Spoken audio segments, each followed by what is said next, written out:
Est-ce que je peux vous poser une question ?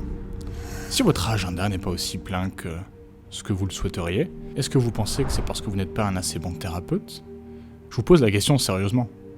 Parce que dans 96% des cas, la réponse est non. Ce n'est pas un problème de compétence, ce n'est pas un problème de méthode thérapeutique, ce n'est pas non plus un problème de spécialité, c'est un problème de stratégie.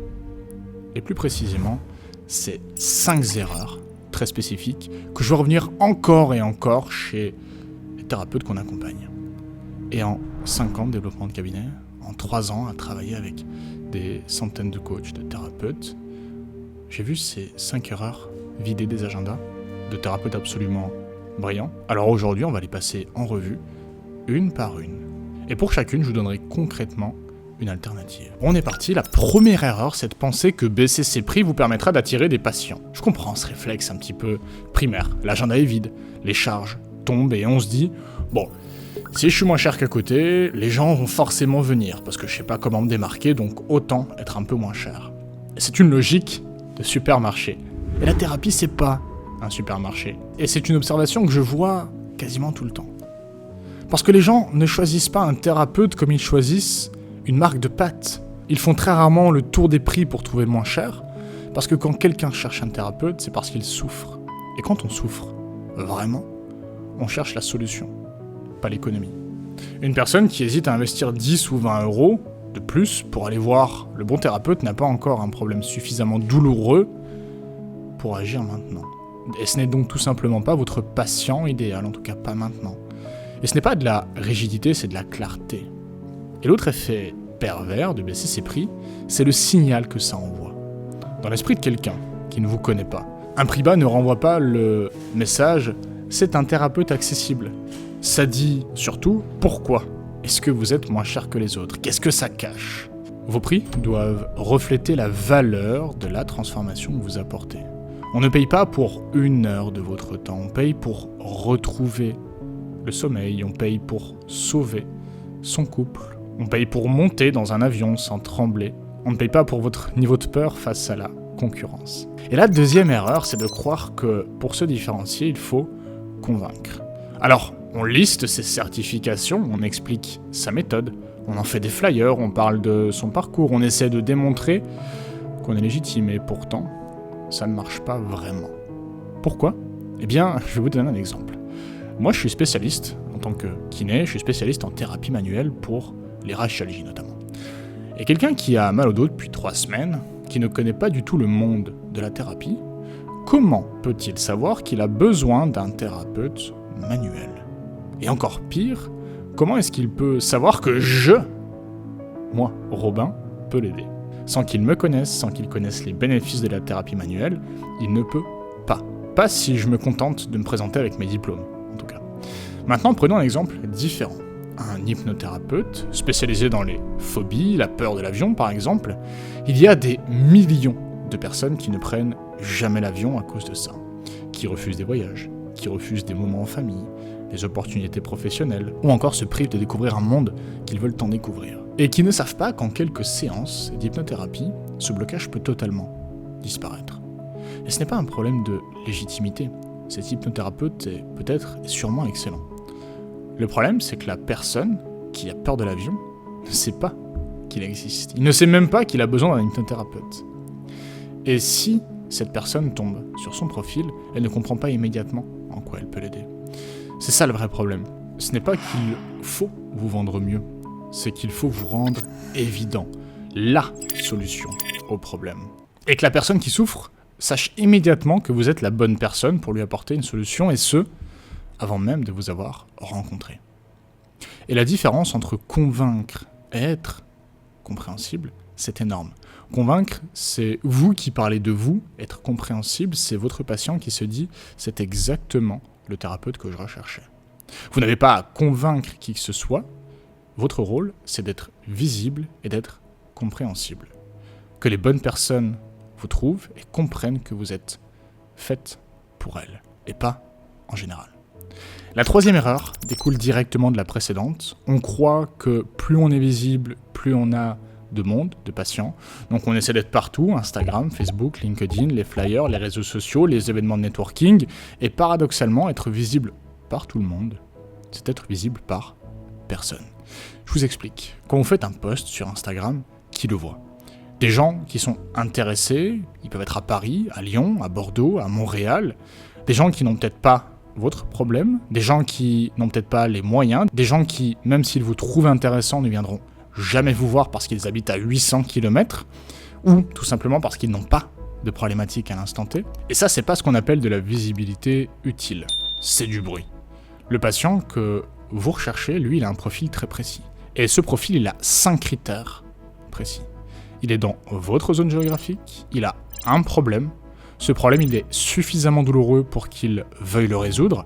Il veut le résoudre maintenant et pas dans 6 mois. Et le dernier point, c'est qu'il a les moyens d'investir dans votre solution. Et être visible auprès de quelqu'un qui n'a pas ces 5 critères, c'est de l'énergie, du temps, peut-être de l'argent dépensé sans retour. Et c'est épuisant. Ce qu'il faut construire, c'est une visibilité ciblée, locale, précise, adressée aux bonnes personnes au bon moment, et pas une visibilité de masse. Et ça m'amène directement à la 4e erreur, utiliser le mauvais véhicule pour cette visibilité.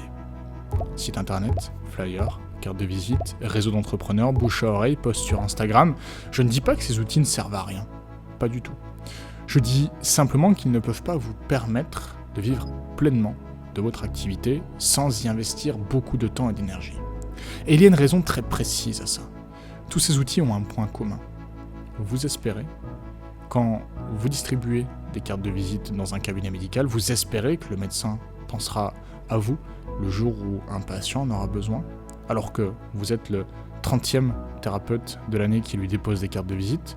Quand vous postez sur Instagram, vous espérez que la bonne personne tombe sur votre publication au bon moment. Quand vous construisez votre réseau, vous espérez que quelqu'un se souvienne de vous dans 6 mois, 1 an, enfin, quand il aura besoin de vous. Et ce jour-là, ce n'est pas aujourd'hui. Ce sera peut-être demain, ce sera peut-être dans 6 mois, ce sera peut-être dans 2 ans, ou ce sera peut-être jamais. Vous anticipez un besoin futur alors que les patients que vous recherchez ont besoin de vous maintenant. Ils souffrent en ce moment même. Ils recherchent une solution en ce moment même et si vous n'apparaissez pas devant eux à cet instant précis, ils vont simplement trouver quelqu'un d'autre. Ou ils vont abandonner et continuer à souffrir. C'est pour ça qu'on dit communément qu'il faut 5 à 10 ans pour bien vivre de son activité en tant que thérapeute. Et oui, c'est vrai, si on reprend les méthodes traditionnelles, c'est pas une fatalité. C'est simplement le résultat logique d'une visibilité basée sur de l'espoir plutôt que sur une demande active. Et la vraie question, c'est celle-ci.